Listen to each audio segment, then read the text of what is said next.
ఈరోజు మన రెసిపీ వచ్చి చామగడ్డ కర్రీ అండి. దానికి కావాల్సింది అరకిలో చామగడ్డల్ని కుక్కర్లో వేసి 4 విజిల్స్ వచ్చే వరకు ఉడకబెట్టుకొని పక్కన ఉంచుకోవాలి.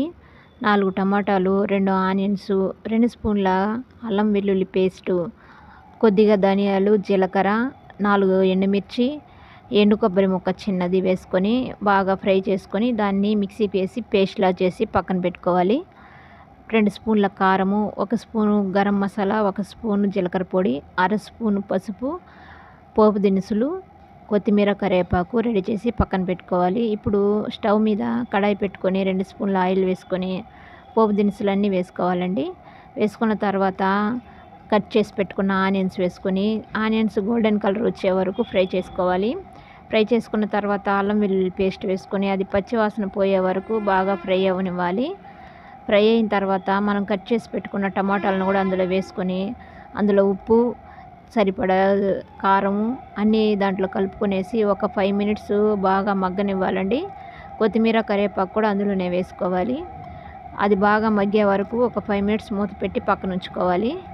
అది బాగా మగ్గిన తర్వాత మనము మిక్సీకి వేసి పెట్టుకున్నాం కదండి ధనియాలు, ఎండు కొబ్బరి పేస్టు, ఆ పేస్ట్ కూడా వేసుకోవాలి. ఆ పేస్ట్ కూడా వేసుకొని మరో 5 నిమిషాలు మూత పెట్టి బాగా మగ్గనివ్వాలండి.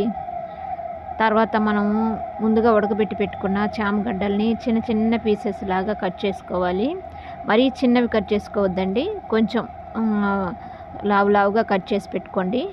వాటిని అందులో వేసుకునేసి కొంచెం ఫ్రై అవ్వనివ్వాలండి. ఫ్రై అయిన తర్వాత మూత పెట్టి ఒక్క 5 మినిట్స్ మగ్గనివ్వాలి.